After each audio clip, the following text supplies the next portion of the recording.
Hello, it's iBookBinding's podcast, and today it's a very unusual setting for us because we are guests at Schmedt in Hamburg, and we're hosted by Hans Hinnerk Schmedt and Konstantin Schmedt, and we'll talk about the company, about the history, I guess, about their products, and on the other side of the screen via Zoom. Hi, Pavel, nice to have you here. Hi. Hi. I wanted to ask you a couple of questions about how your business operates at such a relatively small scale. You said you have like what, 40 to 50 employees, and I wonder about two things. First, do you outsource servicing, repairing your machines, or do you do it yourself? And the other one, you said you mostly do like test runs. You don't print big amounts of anything. How do you make sure that your machines are gonna work in an industrial settings where they operate them 24/7? Say with this new fancy, and I really like it, edge printing machine. How do you test it? Yeah, so I wanted to add just something because I have known about Schmedt for many years, since I don't know, not since I started bookbinding, making books, but since 10 years ago or something. And I always thought Schmedt is a huge company with I don't know, 1,000 employees or something like that, because you have all this machinery, you have a large assortment of other things in stock, and then when we started talking to Konstantin, he was like, yeah, it's 40 people, and I was like, wow, how is it even possible? I mean, sorry. Yeah, we sometimes get that, but I think it's just the market is so small, and we try to be quite professional, and like I always or I think that has been the spirit of the company before as well. Like we always wanted to think bigger and kind of really good standard. So I think that's like we have a high expectation for ourselves. And coming back to your questions. So question one, I wouldn't call it outsource, but we have a dealer network. We call it dealer network, but it's more like service partners or partner network. So for the major countries that are, or regions that are far away from Germany, where we cannot do the servicing ourselves, we work with partner companies, and they sell our machines and they service the machines as well.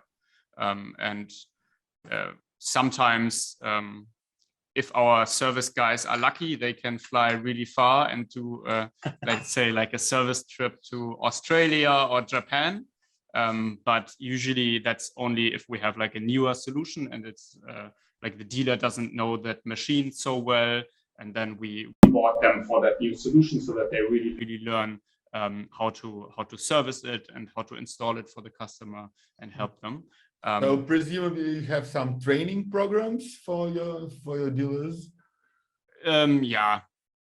I mean, we are not so professionalized that we have like a strict training regime, but it's sometimes like what we have done in the past is we invite them over here and we show them the machines during like say like a week or so, or with the first set of machines they sell that are newer, we send a guy over and they train the employees over there so that everybody from the service team knows.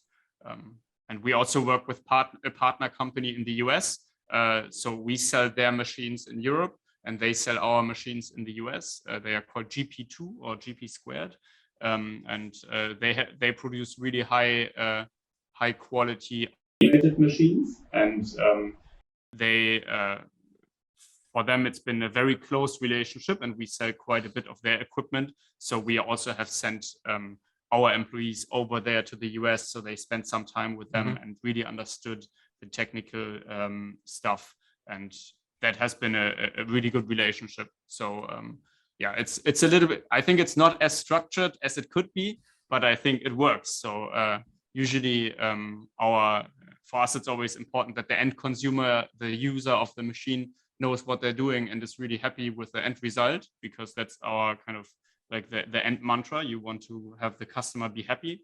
Otherwise, in 5 years' time, you won't have any customers anymore. And yeah, so that's kind of the servicing aspect. And for your second question, how do we test the machines for production?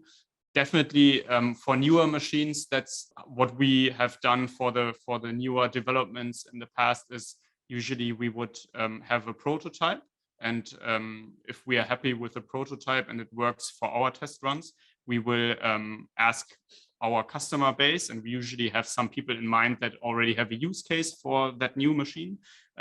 We will ask them, hey, do you want to try this for 2 months for free? And usually they say, yeah, of course. And then we get some real production feedback, and we can usually, I mean, at least from my experience, most of the feedback, or we usually got good feedback, at least for the machines that we had in development or that we optimized in the past. And we have like one bigger case maker that we made a lot cheaper and optimized. And we were 100% sure if it would, because we took out some stuff, we weren't 100% sure if it was really production ready still, and if it would work for a long time and under a lot of strain. And for that machine, basically the customer was happy from day one, and we got lucky. And he bought one. Yeah, so we did a good job. Yeah, and that's of course always the end goal from our side as well. Give us back the prototype, because we're going to put it in the demo center, and you get one of the first machines that we produce. So I think it's best way of testing, because you get really good feedback from the customer, and they are happy as well, because if you get a machine for 2 or 3 months for free, that's not bad. Good. So I guess we should probably switch to walk of your showroom. And, yeah, sure. Let me. I wanted to ask one more thing, maybe before we end this talk part of our podcast. So what's in the future for you? What are your plans? What new machines? New machines for sure. I mean, the edge printing. Yeah. This one, it's quite expensive, and it's not really tailored to our traditional customer. So due to the price, we see that a lot of our traditional customers say, okay, it's really like great end product, but I just cannot afford it. It doesn't make sense for me economically. So that's one thing we are working on right now. And then we also have some other projects that are ongoing, but are more towards like optimizing our existing machines. And it's always a trade-off for us, automated and more expensive, or should we focus to be smaller and help smaller shops? Because and I just want to put something in it. Our new developments are just about, say, 40% on the machine side. But 60% are very, very often on our material product side. I just see something there, which is a set of marbling inks.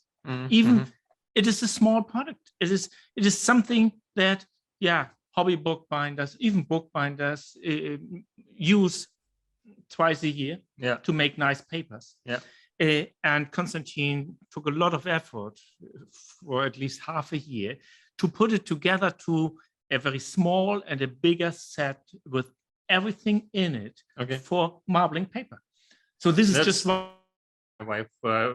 We even have a basing for marbling, but we never started doing anything, because I tried once and I think I mixed the base wrongly, and so the results weren't good, and she didn't even want to try. But since then, she's always like, I want to try it. When we try it, we need to do something. But there you see, we are not ending up with just the colors. But we got a very, very good contact to a very professional woman in South Germany who's doing marbling every day. with courses and with everything. And she wrote a manual of how to do it. If you can tell. Barbara Kellenhofer. Okay, I know. She speaks French. I think. And she did a manual. Yeah. So for how to do it with all these bits and pieces that we put together to this set. And she was really the one saying, okay, that and it needs that, and you have to put this together in this size and that size. Nice. So we followed her advice because she's a professional, and she has these courses and the people who want to learn about this on a very small scale, on doing this as a hobby. She has an experience with people who are starting. So that's very important. And I mean, we had already acquired a brand, Asco Color, which is like traditional oil-based marbling colors. And looking at the ecological, the sustainability of that product, that was probably the one main driver for us to say, okay, we need to get something new, because it's like the oil base. It also contains like gasoline and turpentine. So like things that are not really good for the environment. And like traditionally you did it like that, but nowadays there are also more ecological options that are not so smelly, because the oil, like I did it at home once, I tried it, and my one of my rooms was smelling for I think 5 or 6 days, and I was like, how are people doing this for fun? Like, it just doesn't work, right? Well, smell perception works differently for different people. No, not for that product. Not for that product. It's just it doesn't smell good. So we were like, okay, we have to change something, and of course we are not the marbling experts,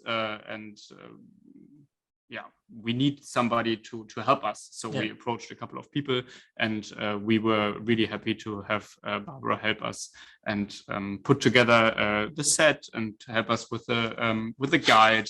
And now we feel like, okay, it's a good product. That want to try it out and see where they get. So we do a lot of innovation on the material side. So all the time we increased the number of different bookbinding cloth materials over the last 2 years by at least 25%. So and even though we sometimes have products that are in the market, we have a situation right now that everything gets very expensive. So another approach from us is to, if possible, replace products from other sources with something which is the same kind of product, but at a more reasonable price. This is one of the challenges we have as a wholesaling business, because our customers expect from us that we look around, because they do not have the time to look around. And for us as a company dealing these materials, it's definitely one of our things to look around and to know about the manufacturers and to know about new developments at the manufacturer side, which are not in the market yet, which people even have never seen before, maybe just for some very special operations. And then we say, okay, we could do this product. A bookbinder could use it. He would not buy 1,000 meters of it, but if we buy the 1,000 meters, we could sell it to many others, because we think it's interesting. And we are not always right, but it's yes. Well, that's business. That's life. That's you have to make mistakes. But if you say at least 20% of our new ideas need to be a success, and that's the case. So and so it pays. And even the bad trials that didn't work out. Yeah, okay. You have to try a lot to find the right thing, because we are not bookbinders. We are in the trade of bookbinding materials so long, and we know a lot about bookbinding. Sometimes I know more than a bookbinder. Yes, maybe. But I'm not face to face with their customers. And so this kind of input is not direct, and we cannot really request it so easily. So what we have to do, we have to put new things in and wait is it a success or is it no success? Yeah. So get the feedback from our customers. And We are lucky because we have like quite a strong customer base that also like to try new things. And if we send them something for free, then they also have a look at it and they say, okay, I really like this. They try to stamp it with a pregnant and see if it works well. And then we get some feedback. And usually the feedback is not what we thought, which is always interesting. Like that was one of my first learnings, choosing some bookbinding cloth, and we had this really cool stuff and looked really cool. And in the end, we sent out the samples, and the people chose the material, which I thought was quite boring, to be honest. And they were like, okay, this is something our customers would like. And I'm like, okay, interesting. So you always learn, and it definitely helps to get feedback from the market. Okay. Should we mention iBookBinding tools or? Yeah, of course. Yeah, Yeah, I mean, because... do you want to say something or should I? Yeah, I mean, please. for us, this is how we first got in contact, because I knew or I had seen iBookBinding. I followed you for quite some time on Instagram, and I always thought, okay, like that's really cool. And we have some similar tools that do the same thing, but they are so much more expensive because they are wooden or metal. And I always thought, okay, that would be a really cool addition to our product line. But then I don't know why I never reached out to you earlier. But then at some point, I think there was one. I posted about this. I asked you. I think I asked you about this. If you could repost bookbinder in Potsdam. Exactly. And so that was when I was like, okay, now I have to ask.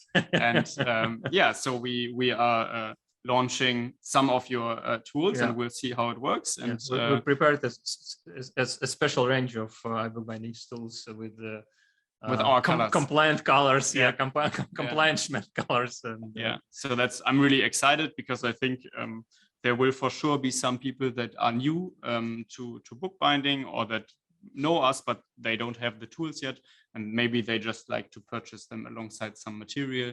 And for us, it's a great addition to our portfolio, focusing on more of the people starting out. So one of our customer base is how do you call it? Places where people, not disabled people, but people that are ill, trying to get right again. Rehabilitation centers. And like for people with depression. Okay. And in this part of the of this area, it develops a lot of small kind of bookbinding, marbling, bookbinding, working with paper, board, and so, because these people should be pulled away from all the electronic things.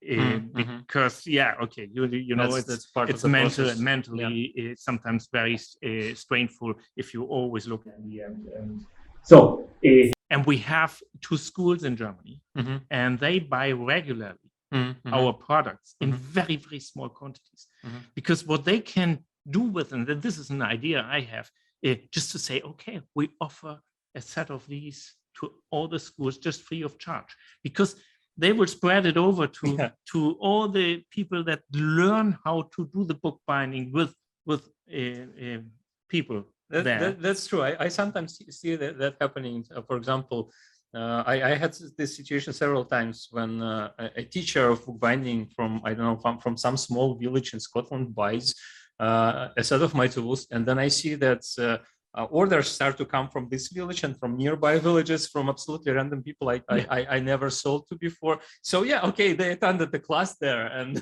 and now I have like 10 more clients. Perfect.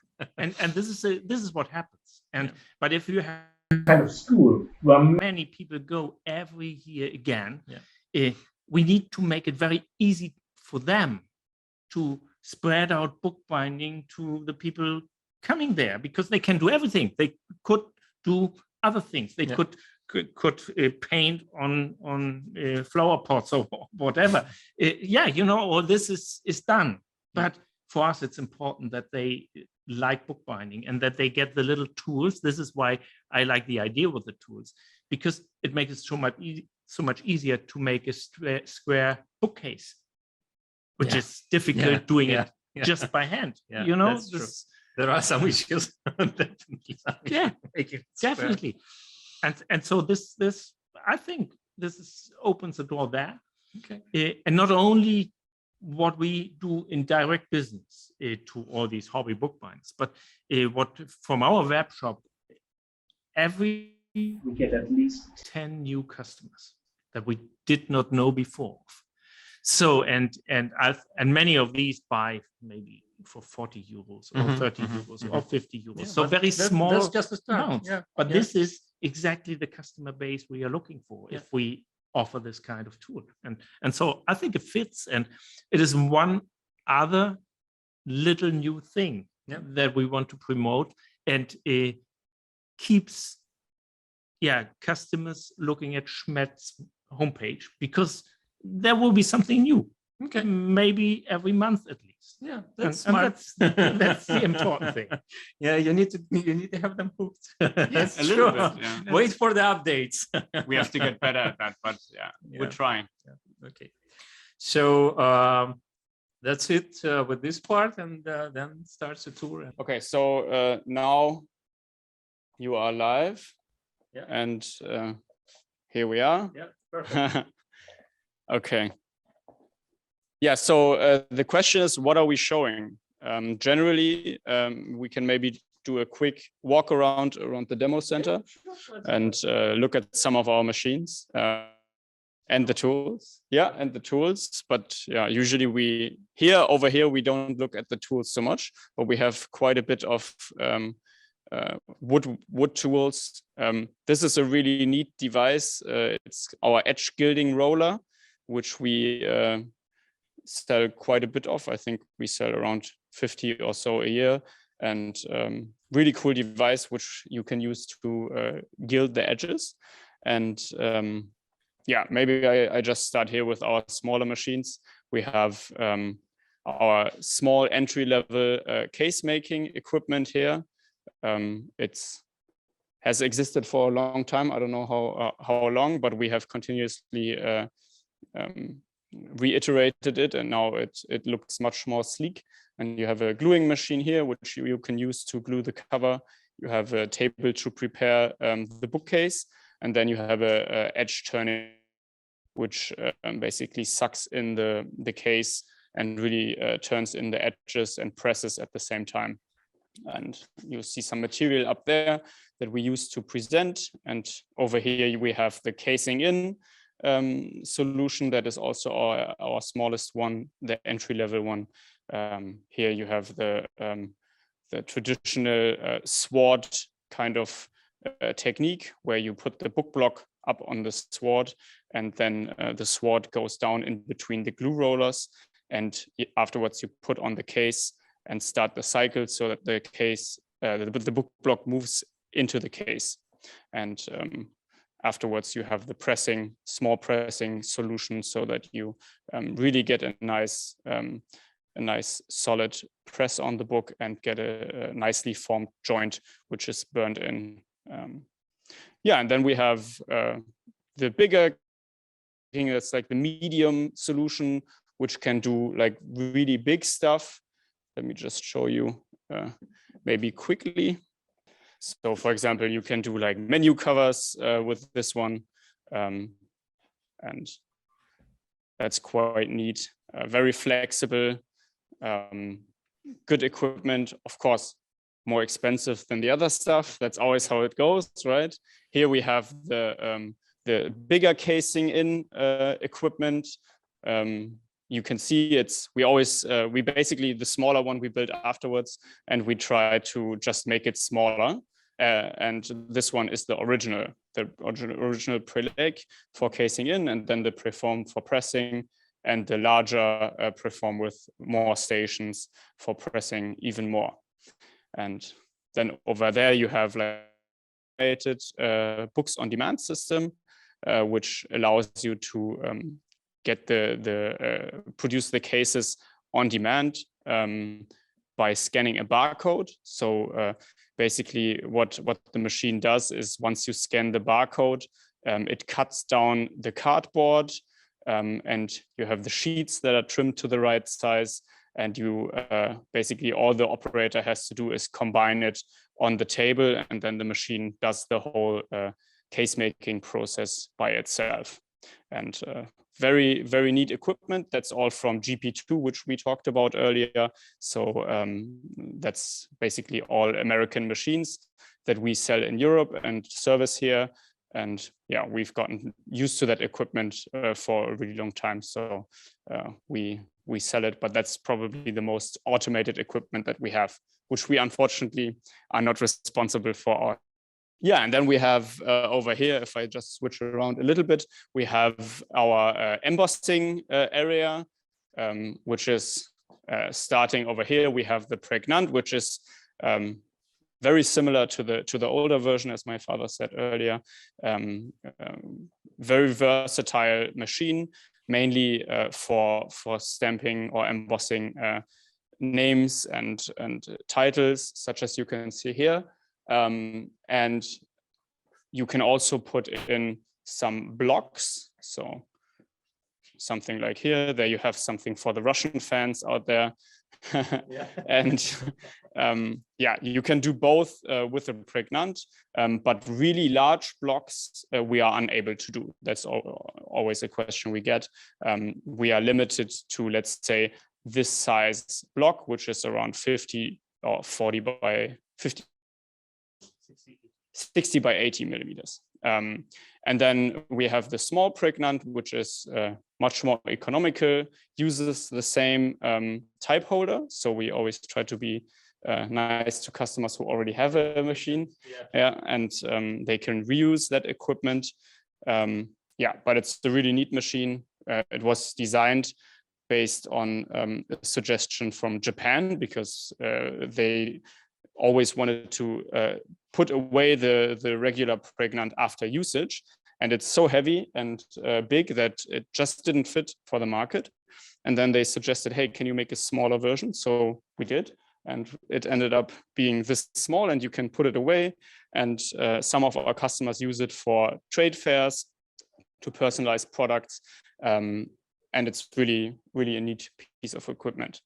And then over here, you have a more automated machine, mainly used by library binders who have to stamp a lot of titles, and it's computer controlled, and you basically have a library of names of the books or persons, and you trigger the machine from the computer so that it stamps, and it uses, you can see a little bit here, a type wheel that moves, I think, in 3 axes, so that you basically can do all the combinations of letters that are on the type wheel, triggered by the computer, and the machine knows where exactly each letter is located. And that's pretty much it. We have our edge printer, which I'm going to quickly show over here, and then I will stop boring everybody. But well, it's always fun. Yeah. Oh, I forgot. We have equipment as well. So some not super automated, but it's still something that people look for. To round on the right side here, the book block with heat and pressure, and then to round the book case, where you can see it has like a flexible spine, and you can round it using that machine also, again with pressure and heat.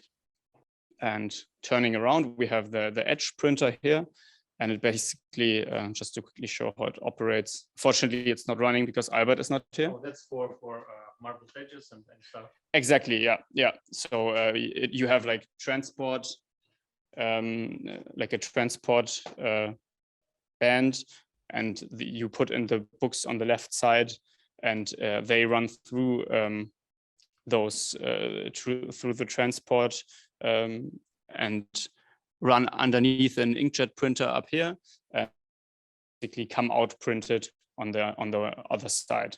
And you always print one side of the book, but you can do a lot of books afterwards with the same motif, or you just touch the screen and change to a different color or different graphic.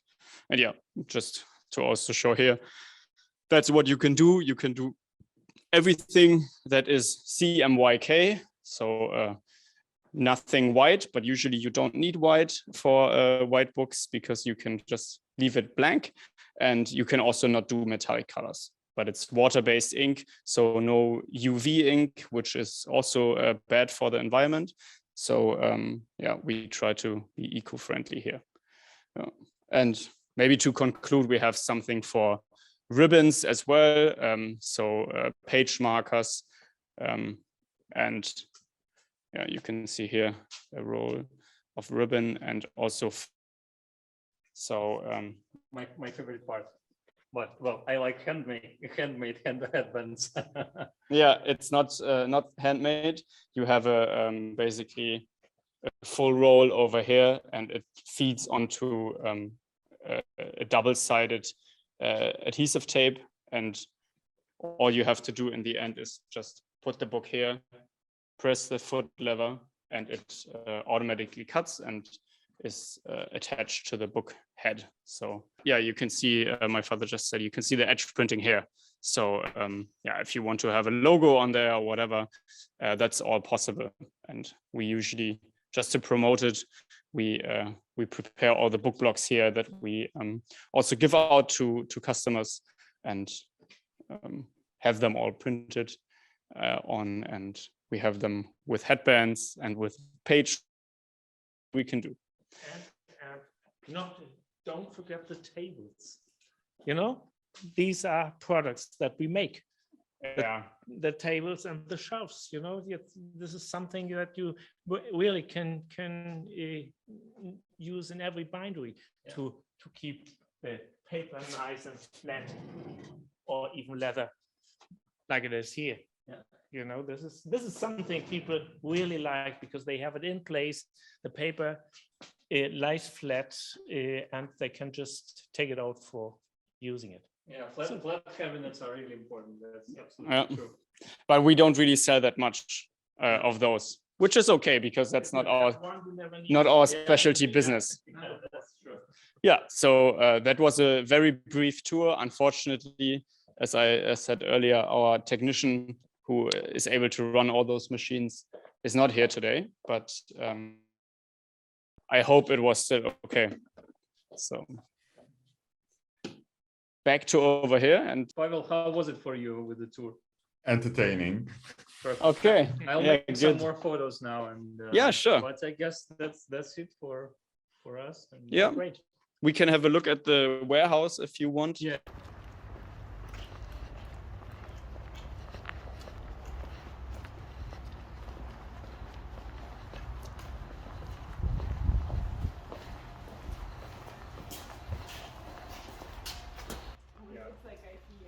Yeah, a little bit, but not as big. I mean, just giving you a quick tour here, we get in all the new stock. If we order something, then either we receive it, we look at it, we check it out, see if it's okay. We put some labels on it, and then it gets put up in the shelves. And yeah, there's a certain logic to it, depending on which kind of product we have. So here is more of the machine part, but nowadays we also store some in our machine warehouse or the production. So you can see there's also a lot of paper stuff out there. We have this crazy cover, which is a combined end sheet, a little bit of a complex product, doesn't really matter. And here we have a bunch of cardboard because that is quite difficult to source at the moment, and we stocked up quite a lot. So wherever there's free space, you find cardboard. I feel you. I feel you. So that's why you can see it is quite full, and it has been quite full for the last 1.5 years because it's so difficult to get stuff in the market sometimes, and we always want to make sure that our customer orders and they get it within the next couple of days, and they have gotten used to it. So this has been a little bit of a challenge as well. All right. Okay. It was great to speak to you as well, get to know you a little bit, and Thanks. It was great meeting you. You're a remarkable business and a remarkable family. Thank you. Thank you. Okay, thank you. We'll definitely post links down below in the description of the video to social accounts. Well, I think I'll also link Barbara's project because, well, we mentioned her, so it's now just only reasonable. Also, there will be links to iBookBinding's sites and social projects, and please subscribe and follow us everywhere and share the videos. And also there is a link to our Patreon account where we collect some money from our patrons, from our community members, which allows us to edit these videos. So yeah, it's crucial to us, and many thanks to people who already support us.